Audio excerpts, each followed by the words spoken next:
Halo, Assalamualaikum warahmatullahi wabarakatuh. Perkenalkan, nama Ibu Asrikus Febriani. Kalian boleh memanggil Ibu dengan panggilan Ibu Asri atau Ibu Aci. Ibu mengajar mata pelajaran seni budaya di kelas 10 SMK Igasar Pindad. Untuk mengenal Ibu lebih lanjut, kalian boleh follow Instagram Ibu.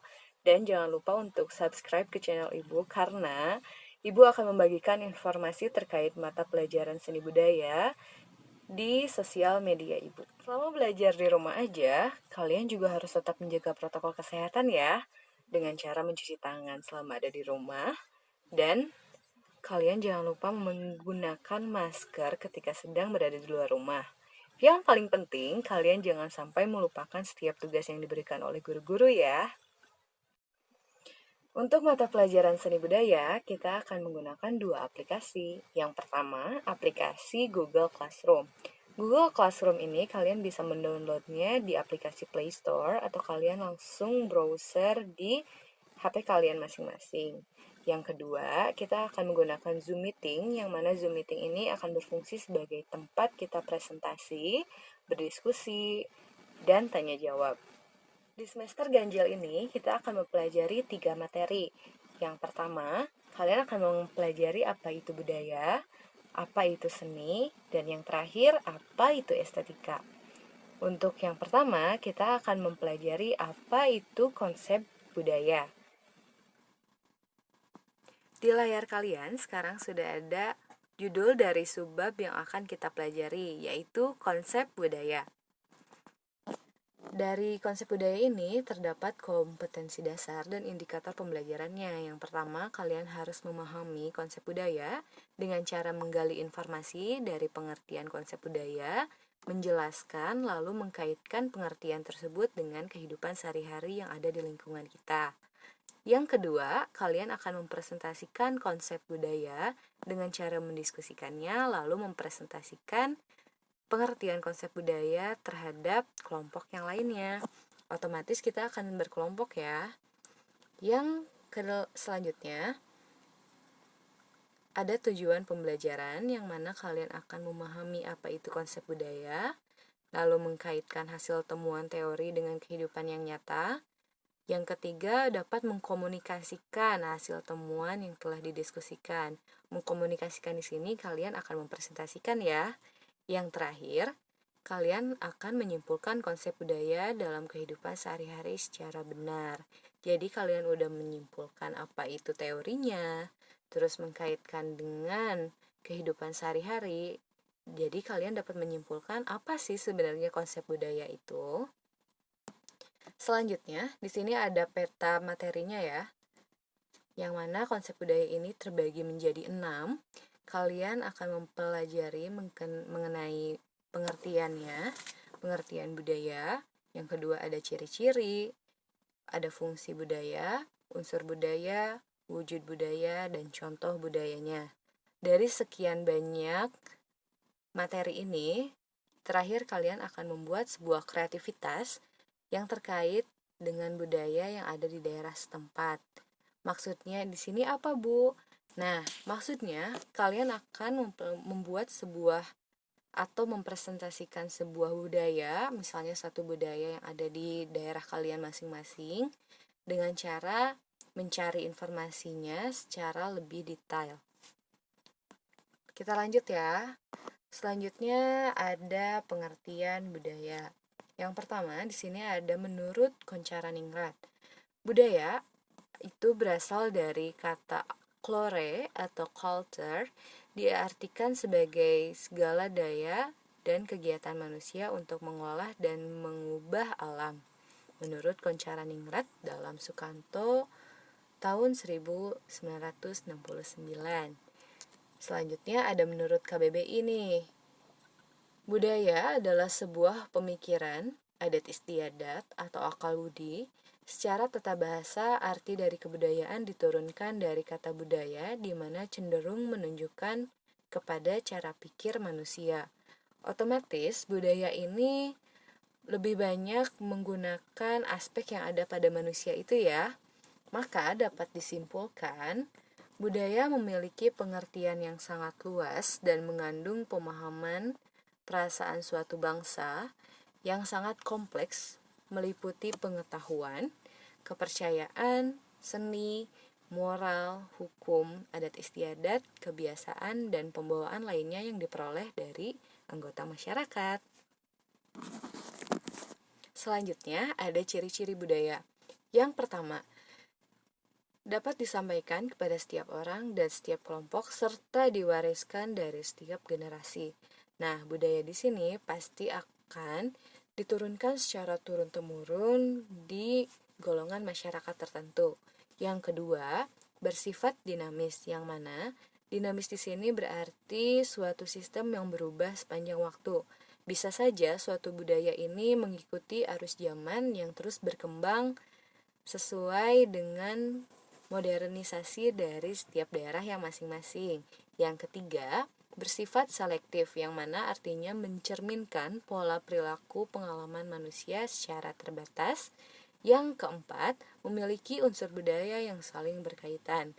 Nah, setelah ini kalian nanti akan mempelajari apa itu unsur budaya dulu ya, baru kalian akan memahami apa yang dimaksud dengan memiliki unsur budaya yang saling berkaitan. Yang terakhir, ada etnosentrik. Apa coba etnosentrik? Artinya, menganggap budaya sendiri sebagai budaya yang terbaik atau menganggap budaya yang lain sebagai budaya standar. Etnosentrik di sini kalian akan memahami bahwa budaya kalian itu adalah budaya yang terbaik dan yang budaya yang lainnya atau budaya dari daerah lain itu adalah sebagai standar dari bagus atau tidaknya suatu budaya. Selanjutnya ada fungsi budaya nih. Yang pertama ada batas, kedua identitas, yang ketiga komitmen, yang keempat stabilitas, yang kelima pembentuk sikap dan perilaku.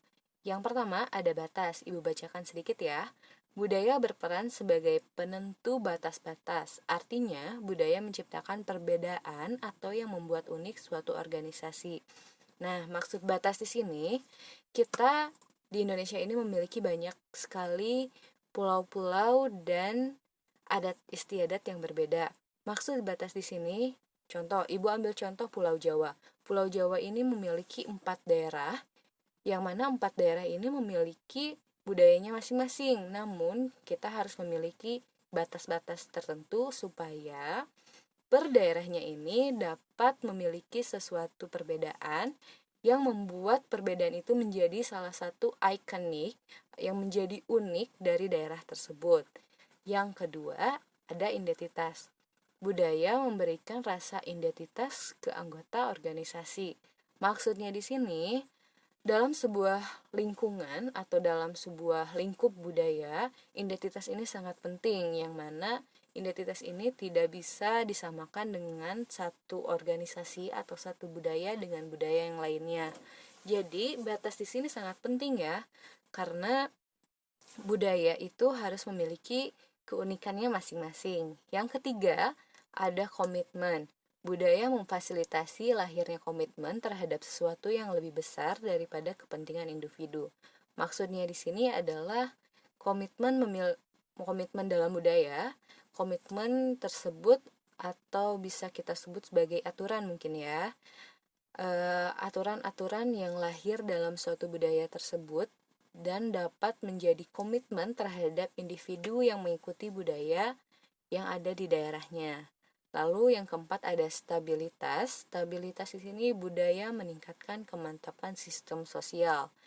Biasanya budaya dalam suatu organisasi atau dalam suatu daerah akan mempengaruhi sistem sosial yang ada di lingkungannya. Seperti kita di Sunda ya. Sistem atau budaya yang ada di Sunda berbeda dengan budaya yang ada di Pulau Sumatera. Pulau Jawa juga berbeda, apalagi di Pulau Papua, karena kita beda daerah ya. Itu akan mempengaruhi sistem sosialnya. Yang kelima atau yang terakhir, pembentuk sikap dan perilaku. Budaya bertindak sebagai mekanisme pembuat makna serta kendali yang menuntun dan membentuk sikap dari perilaku karyawan. Maksudnya di sini adalah pembentukan sikap atau perilaku. berhubungan dengan tadi stabilitas, budaya yang kita lahirkan akan otomatis membentuk sikap yang ada dalam budaya tersebut. Karena kita memiliki komitmen yang sama, identitas yang sama, dan lingkungan yang sama, akan membentuk minimalnya sikap dan perilaku kita sama. Selanjutnya, ada unsur budaya. Yang pertama ada bahasa, kedua sistem pengetahuan, tiga sistem teknologi, 4 sistem kesenian, 5 sistem pencaharian hidup, dan yang terakhir ada sistem religi. Indonesia dikenal dengan julukan University in Diversity. Maksudnya kita memiliki beragam perbedaan namun dalam sebuah kesatuan, seperti bahasa, religi, kesenian. Dari Sabang sampai Merauke pun tiga aspek tersebut sangat berbeda. Ada yang memiliki bahasa Sunda, bahasa Jawa, bahasa Batak, dan lain sebagainya. Terus pengetahuan dan teknologi pun sangat mempengaruhi nih, karena pengetahuan dalam setiap daerah, ada yang di daerah kota, ada yang masih terpencil. Pengetahuan tersebut dapat mempengaruhi budaya yang ada di lingkungan mereka. Teknologi pun sama. Teknologi yang berkembang di daerah yang sudah terkena modernisasi dengan yang terpencil pasti berbeda pula. Sistem kesenian di sini ada 4, ada seni rupa, seni tari, seni rupa, seni musik maksudnya, dan seni teater. Nah, dari 4 teori ini, dari setiap daerah pun memiliki perbedaannya masing-masing, keunikannya masing-masing. Dan 4 seni ini dapat menjadi mata pencaharian hidup. Kita selanjutnya nih, ada mata pencaharian hidup. 4 aspek ini yang tadi Ibu sebutkan dapat menjadi mata pencaharian hidup bagi seniman-seniman yang ada di Indonesia. Yang terakhir, ini yang paling kompleks ya, sistem religi. Di Indonesia ini banyak sekali agama yang dianut oleh masyarakat Indonesia. Contohnya Ibu bakal mengambil contoh dari Bali. Bali di sini dominan masyarakatnya beragama Hindu, dan budaya di sana pun lebih cenderung mengikuti religi yang dianut oleh masyarakatnya. Jadi masyarakat Bali lebih dominan beriringan antara religi dan budayanya. Selanjutnya, yang terakhir ada contoh-contoh budaya. Nah, Ibu akan memberikan tugas dari slide terakhir ini. Nah, perhatikan baik-baik. Di slide ini ada dua budaya yang berbeda. Yang pertama, ini dari mana coba? Yang pertama ini ada dari Pulau Bali yang bernama Barong. Nah, yang kedua ada dari masyarakat Papua. Nah, ini tugasnya. Kalian harus mencari tahu sebenarnya budaya apa sih yang ada di gambar tersebut. Kalian boleh screenshot gambar ini, lalu kalian mencari tahunya di internet ya. Nah, selanjutnya ada budaya dari Aceh yang udah nggak asing lagi kita ketahui. Ini adalah tari saman yang ditarikan oleh perempuan-perempuan masyarakat Aceh dalam suatu pembukaan acara tertentu. Nah, yang terakhir, ini tugas kedua kalian. Boleh di screenshot ini dalam acara apa dan budaya dari mana. Kalian nanti akan membuat deskripsinya ya. Untuk informasi mengenai tugas dari dua budaya yang tadi, Ibu akan sampaikan melalui Google Classroom ya. Nah, sekarang Ibu akan memperlihatkan salah satu budaya yang ada di lingkungan kita. Ini akan menjadi tugas ketiga kalian. Jadi tolong perhatikan baik-baik videonya ya.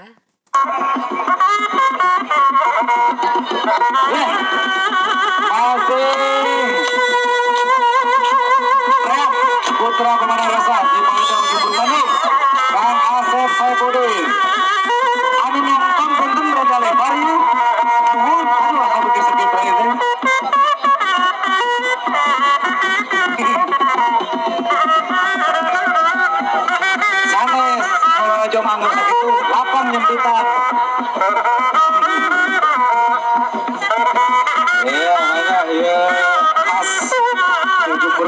naikkan ujung berang sama orang dukung konten orang kali anu di panggung ya yang pasok kabur ini pasaran kan gitu kan balik kayak gitu. Nah, tadi adalah salah satu cuplikan dari budaya khas Jawa Barat. Nah, gimana nih videonya? Apakah bermanfaat untuk kalian? Nah, untuk informasi terkait pertanyaan yang tadi Ibu sampaikan di video, akan disampaikan ulang melalui Google Classroom ya. Jangan lupa untuk mengerjakan tugasnya. Assalamualaikum warahmatullahi wabarakatuh. See you di video selanjutnya.